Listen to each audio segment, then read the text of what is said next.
कोई भी सपना साकार करने के लिए सबसे जरूरी है सही कोच का होना। चुनिए एजुकेशन राइज को और करें अपने सपना साकार। Download the app now. ये जो पहला जो क्वेश्चन पूछा गया है, join the following sentence using the word given in the bracket. तो ब्रैकेट में जो शब्द दिया हुआ है इसका यूज करते हुए हमें इन दोनों सेंटेंसेस को जोड़ना है। और ये क्लॉज है तो हमने इसको इस तरीके से जोड़ना है। ध्यान से समझना, मैं ग्रामर का एक एक टॉपिक बाद में करवाऊंगा, अभी फिलहाल हम इसका सॉल्यूशन कर रहे हैं। हेलो एवरीवन, एक बार फिर से आप सभी का एजुकेशन राइज में स्वागत है। आज मैं आपके लिए बहुत ही एक शानदार इंग्लिश की क्लास लेकर के आया हूं और इस इंग्लिश की क्लास में हम करने वाले हैं मॉडल पेपर का हल। कंप्लीट हल करेंगे, पूरा का पूरा सॉल्यूशन। आपको ये पूरी क्लास देखनी है, एक एक क्वेश्चन हम करने जा रहे हैं और सेक्शन वाइज करने जा रहे हैं। और सबसे बड़ी बात है कि जो बोर्ड ने अभी फिलहाल लेटेस्ट 2-3 दिन पहले जो मॉडल पेपर जारी किया, उस मॉडल पेपर का मैं आपको करवा रहा हूँ सॉल्यूशन।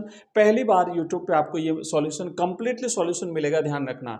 तो ये आप देख रहे हैं जो इंग्लिश कंपलसरी का अपना एक पेपर है, इसको सेक्शन वाइज हमने इसका जो पैटर्न रहेगा उस पूरे पैटर्न को समझने वाले हैं और निश्चित रूप से आपके ये बोर्ड में हेल्प करेगा। एक एक क्वेश्चन हम इसका सॉल्व करने वाले हैं, तो आप क्लास को पूरा देखेंगे। चलिए तो देखो, सबसे पहला जो हमारा सेक्शन ए है और इस ए सेक्शन में अनसीन पैसेज आता है। तो अनसीन पैसेज हमने सुबह वाली क्लास में देख लिया था, पहली क्लास आपने देख ली होगी, उसमें हमने कंप्लीट कर चुके हैं, इसलिए हम पहले क्वेश्चन को नहीं करेंगे। तो अनसीन पैसेज को हम छोड़ रहे हैं आगे और उसके बाद हम नेक्स्ट बढ़ रहे हैं। जो हमारा दूसरा प्रश्न है वो भी अनसीन पैसेज का। मैंने आपको बताया था मॉर्निंग में कि 2 अनसीन पैसेज आएंगे, 2 अनसीन पैसेज आएंगे। पहला रहेगा हमारा 9 नंबर का, ये जो है ना ये 9 नंबर का है। एक एक नंबर के 9 प्रश्न है, 6 प्रश्न तो वन लाइनर है और 3 प्रश्न जो है वो वोकेबुलरी बेस्ड है, राइट। उसके बाद देखो दूसरा जो इसका क्वेश्चन है वो भी अनसीन पैसेज का है और दूसरे में 6 नंबर का अनसीन पैसेज आपका रहने वाला है। उसके बाद हमारा सेक्शन बच्चों आता है बी और बी सेक्शन में शॉर्ट, पहला जो क्वेश्चन होगा क्वेश्चन नंबर 3, तीसरा जो प्रश्न होगा सेक्शन बी का, उस सेक्शन बी में शॉर्ट कंपोजिशन जो अपने 4 है उसमें से कोई 2 आपकी परीक्षा में पूछे जाएंगे, उसमें से आपको एक करना है। और ये भी हम कर चुके हैं, ये मैंने आपको पिछली क्लास में सेम क्वेश्चन जो है ना युवा महोत्सव मना रहा है, उसके लिए नोटिस, आपको एक नोटिस फ्रेम करना है, तो ये मैंने आपको पिछली क्लास में बता दिया है। तो अब इसको भी हम छोड़ेंगे और अब हम सीधा चलेंगे ग्रामर सेक्शन पे। देखो बाकी जो क्वेश्चन है ना इसको मैं नेक्स्ट आपको जो अपनी नेक्स्ट जो अभी क्लास आ रही है उस क्लास में करवाऊंगा। एक बार फिलहाल हम पहले ग्रामर सेक्शन इसका कंप्लीटली देख लेते हैं। और ग्रामर सेक्शन में टोटल हमारे ग्रामर में 4 टॉपिक है बच्चों और 4 टॉपिक में आपका जो 2-2 नंबर के 4 प्रश्न पूछे जाएंगे, 4 प्रश्न पूछे जाएंगे 2-2 नंबर के और प्रत्येक टॉपिक हमारा 2 नंबर का रहने वाला है। तो 4 टॉपिक में 2-2 करके 8 नंबर के आपके क्वेश्चन इसमें पूछे जाने हैं। एक एक करके सॉल्व करते हैं और जो 4 टॉपिक है ना मैं आपको बता देता हूं। पहले तो जो 4 टॉपिक है वो इस तरीके से रहने वाले हैं हमारे। सेक्शन हमारा बी हो गया, उसके बाद सेक्शन सी पे चलते हैं। ये रहा सेक्शन सी। सेक्शन सी जो है बच्चों, इस सेक्शन सी हमारा ग्रामर सेक्शन है, ठीक है, GRAMMAR। ये ग्रामर सेक्शन में टोटल 4 टॉपिक हैं। जो हमारा छठा प्रश्न होगा वो बच्चों छठा प्रश्न हमारा रहने वाला है क्लॉजेज में से, CLAUSES। ये क्लॉजेज में से रहेगा, 2 नंबर के प्रश्न इसमें पूछे जाएंगे।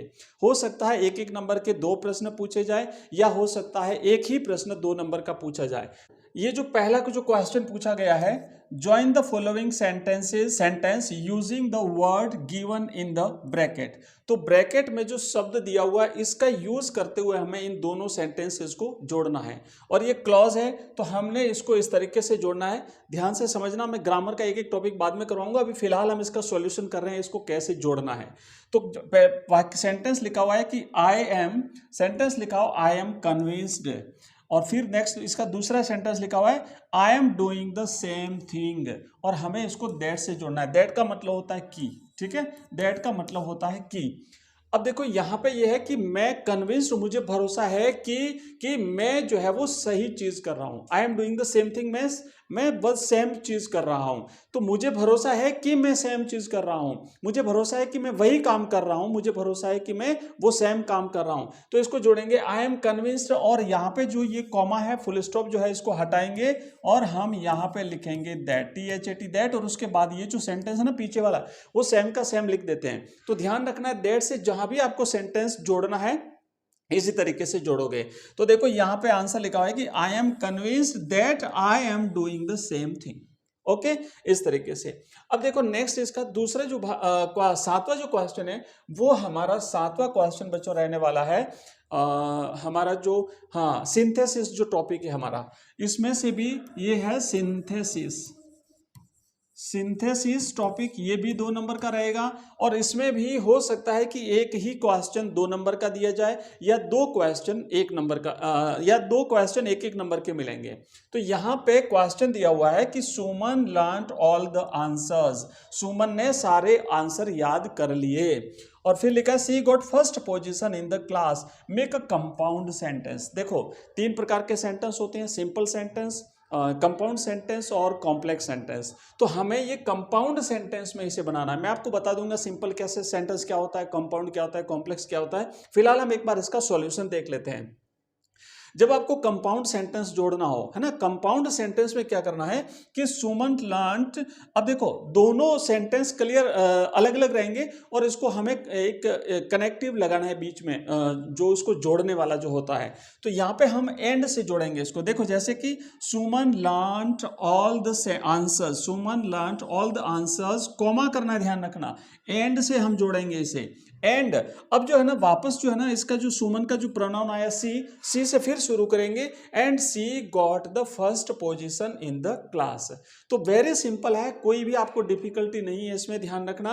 एंड से जोड़ करके हमें इसे कंपाउंड सेंटेंस जो है वो बनाना है। अब कंपाउंड सेंटेंस कैसे बनाते हैं, कॉम्प्लेक्स कैसे बनाते हैं, सिंपल कैसे होता है, वो हम एक उसकी क्लास में आपको मॉर्निंग में अवेलेबल करा दूंगा।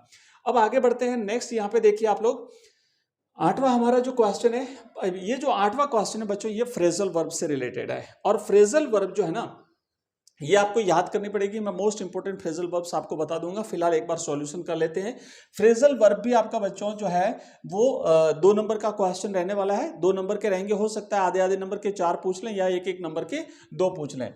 Fill in the blanks by choosing the appropriate phrasal verbs given in the brackets. जो ब्रैकेट में दी हुई है इसमें से उपयुक्त फ्रेजल वर्ब का चुनाव करके आपको इस सेंटेंस को कंप्लीट करना है। तो पहला दिया हुआ है कि द सेकेंड वर्ल्ड वॉर, दूसरा विश्व युद्ध इन 1939। तो दूसरा विश्व युद्ध कब शुरू हुआ था? 1939 में। तो दूसरा विश्व युद्ध शुरू हुआ था, मतलब जैसे कहीं आग लगना, विश्व युद्ध शुरू होना, बीमारी फैलना, तो उसके लिए आता है बच्चों ब्रेक आउट।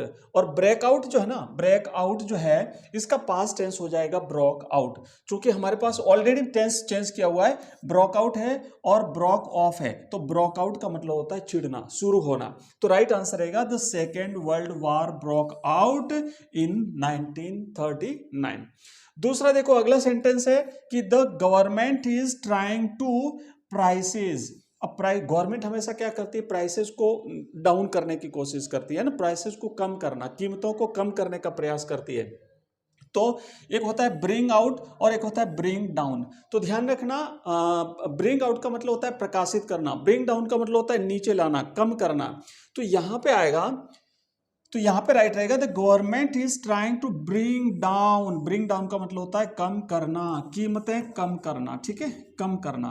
तो गवर्नमेंट जो है वो कम करने का प्रयास कर रही है, कीमतें कम करने का प्रयास कर रही है। फ्रेजल वर्ब आपको याद करनी पड़ेगी, मोस्ट इंपोर्टेंट फ्रेजल वर्ब्स मैं आपको करवा दूंगा, चिंता न करें आप लोग।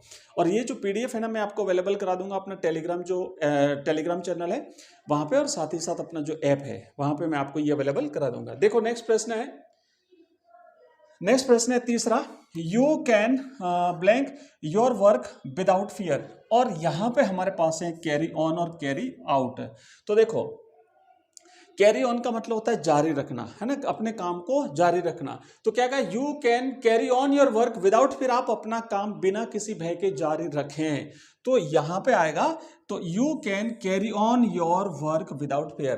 कैरी ऑन का मतलब होता है जारी रखना, ठीक है ना, कैरी ऑन मैंने जारी रखना, कंटिन्यू रखना, कंटिन्यू करना। तो आप जारी रखें, कंटिन्यू करें, ठीक है। अब देखो, तो ये हो गए लास्ट हमारा जो 9वां ग्रामर का जो होगा बच्चों, और ये रहने वाला है fill in the blanks using the correct conjunctions. जो चौथा टॉपिक है अपना कंजंक्शन वाला, ये कंजंक्शन में से भी 2 नंबर के प्रश्न अपने पूछेंगे। टोटल जो है वो 8 नंबर की ग्रामर जो है वो रहने वाली है। तो देखो नेक्स्ट क्वेश्चन है कि सिद्धि सा हर ब्रदर, सिद्धि ने अपने भाई को देखा, blank ran to hug him, और उसे गले लगाने के लिए दौड़ी। तो रैन, अब देखो यहाँ पे ran to hug him, and आएगा या सो आएगा। एंड का मतलब होता है और सो का मतलब होता है इसीलिए, है ना, इसीलिए। तो उसने अपने भाई को देखा और उसे हग करने के लिए, उसे गले लगाने के लिए दौड़ी। तो राइट आंसर रहेगा यहाँ पे बच्चों एंड रहेगा। तो ठीक है, तो यहाँ पे देखो लिखा हुआ है, यहाँ पे लिखा हुआ है एंड, इसे हमें एंड से जोड़ना है। नेक्स्ट क्वेश्चन है, रिक्त स्थान ब्लैंक है। इट वॉज रेनिंग, बारिश हो रही थी। आई वॉज प्लाइंग द फील्ड, और मैं खेत जोत रहा था। तो बारिश हो रही थी मतलब जब बारिश हो रही थी मैं खेत जोत रहा था। तो जब के लिए हमारे पास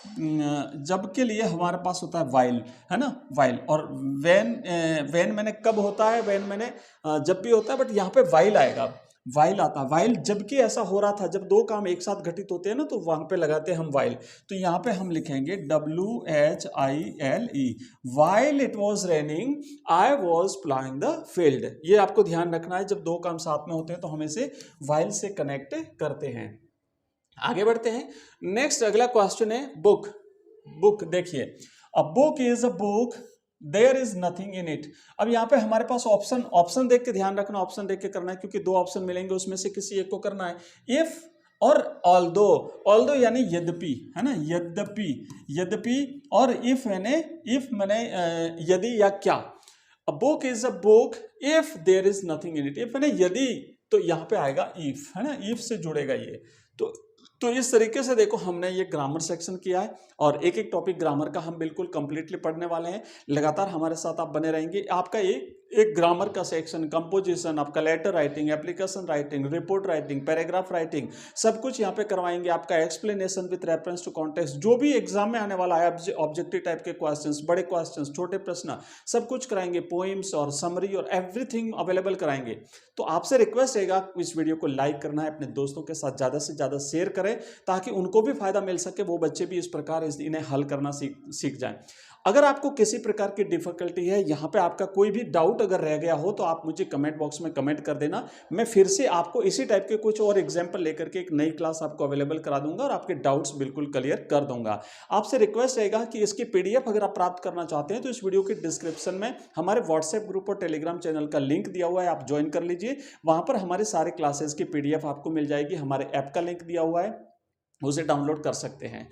और हमारी जो लाइव क्लास होती है उसे बिल्कुल आप ज्वाइन करना न भूलें। हमारे इस चैनल पे आपको हर सब्जेक्ट, जैसे Hindi compulsory, English compulsory, history, political science, geography, Hindi साहित्य, इन सारे क्लासेस की सब्जेक्ट्स की क्लासेस अवेलेबल होती हैं।